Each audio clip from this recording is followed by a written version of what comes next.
After my mother-in-law banned me from a family trip, she discovered my name on a private island. Hi, I'm Lisa Martinez, and this is the story of how my mother-in-law's dream vacation turned into her worst nightmare. Sometimes, the people you look down on aren't as powerless as you think. I met David Anderson at a coffee shop, where I worked as a barista while pursuing my master's degree in business. He was different from the other wealthy customers, kind, genuine, and never made me feel less worthy because I was serving coffee. When we fell in love, I thought I'd found my fairy tale ending. Little did I know his mother, Eleanor, would make it her life's mission to break us up. Eleanor Anderson wasn't just rich, she was old money wealthy, the kind who considered anything less than a private jet slumming it. From day one, she made it clear that a coffee girl wasn't welcome in the Anderson family. "Darling," she'd say to David, while I was right there, "remember the Rothschild girl? She just got back from Paris, still single." But David stood by me, and we got married in a simple ceremony, an event Eleanor deemed embarrassingly quaint. For 3 years, I endured her constant belittling. At every family gathering, she'd make subtle digs about my background. "Oh, Lisa dear, is that dress from a department store?" Or, "How fascinating that you used to serve coffee. It must be so nice to never have to work again." What Eleanor didn't know was that while I was making coffee and studying, I had also been investing in cryptocurrency since its early days. Those investments had grown into a fortune that would make even the Andersons look middle class. But I kept quiet, living simply and reinvesting my profits. David knew about my wealth, but respected my desire to keep it private. The breaking point came during the planning of the annual Anderson family vacation.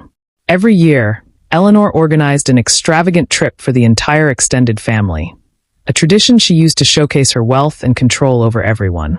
At a planning dinner held at her mansion, Eleanor unveiled her grand plan. "I've arranged something special this year," she announced, practically glowing with self-importance. "I've booked the entire Royal Pearl Island resort for 2 weeks, private beaches, personal chefs, helicopter tours. Only the best for the Andersons." The family oohed and ahed appropriately. Royal Pearl was one of the most exclusive private island resorts in the Maldives, normally reserved years in advance. Eleanor continued, her eyes fixing on me with familiar disdain. "Now about the guest list. Given the exclusive nature of this vacation, we need to maintain certain standards." I knew what was coming even before she said it. "Lisa, dear," she said with false sweetness, "I'm sure you understand that this sort of vacation requires a certain refinement. Perhaps it would be better if you sat this one out. These luxury resorts can be so overwhelming for someone of your background." David immediately protested. "Mother, if Lisa's not going, I'm not going either." Eleanor's face hardened. "Don't be ridiculous, David. The whole family will be there. Your cousins are flying in from Europe. You can't miss it because your wife isn't comfortable in luxury settings." David's sister Charlotte chimed in. "She's right, David. Lisa would feel so out of place. Remember how embarrassed she looked at the yacht club last summer?" I touched David's arm gently. "It's okay," I said quietly. "You should go with your family." Eleanor's triumphant smile told me she thought she had won. What she didn't know was that I had been making some arrangements of my own. 6 months earlier, I'd overheard Eleanor talking about wanting to book Royal Pearl Island. I made a few calls. The resort had been struggling financially due to the economic downturn, and its owner was looking for a quiet buyout. Through a series of shell companies, I'd acquired not just the Royal Pearl Resort but the entire island. I kept the previous management in place, knowing this day would come. The next morning, as the Andersons boarded their private jet to the Maldives, I made another call. It was time to set my plan in motion. Eleanor had no idea her perfect vacation was about to teach her an unforgettable lesson about judging people by their appearances. As their plane took off, I sat in my home office, watching the resort's security feeds on my laptop. In just a few hours, they would land in paradise, only to discover that paradise belonged to the coffee girl they'd tried to leave behind. I smiled as I picked up my phone to call the resort manager. It was time for phase 2 of my plan. The Anderson family arrived at Royal Pearl Island Resort late that afternoon. Eleanor led the group across the pristine white sand beaches toward the luxury villas, already plotting how she'd show off this exclusive experience to her social circle. "Welcome to Royal Pearl Island," the resort manager, James, greeted them with a knowing smile. "We've been expecting you." Eleanor beamed. "Everything looks perfect. I assume the presidential villa is ready for me." "About that," James replied, glancing at his tablet. There seems to be a slight change in arrangements. The owner is currently using the presidential villa. Eleanor's perfectly maintained face crumpled in confusion. That's impossible. I specifically booked the entire island. No other guests were supposed to be here. James smiled politely. The owner isn't a guest, Mrs. Anderson. They own the property and have final say over all accommodations. Well, who is this owner? I demand to speak with them. Eleanor's voice rose, drawing the attention of the other family members. James maintained his composure. Of course. If you'll all follow me to the main pavilion, the owner has left specific instructions for your arrival. The Anderson family had been led to an elegant open pavilion overlooking the ocean. A large screen flickered to life, and as a video began to play, my face appeared. Watching from a security feed, I couldn't help but notice Alan's jaw drop. Hello, Anderson family, my recorded self greeted warmly. Welcome to my island. Yes, they'd heard correctly. I owned Royal Pearl Island Resort, along with a portfolio of other luxury properties worldwide. The silence that followed was broken by Eleanor's gasp, while her guest, David, tried to hide a smile. He'd known this moment was coming. You see, my on-screen self continued, while you were busy judging me for making coffee and assuming I couldn't afford luxury experiences, I was building an empire.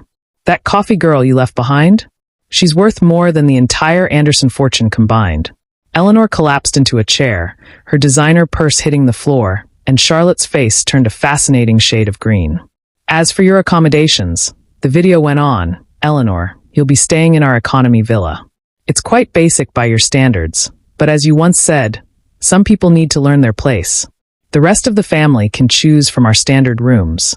This is outrageous. Eleanor shrieked. I paid for the presidential villa. Your deposit has been refunded, James, the resort manager, replied smoothly. The owner's decision is final. The video continued, addressing Eleanor directly.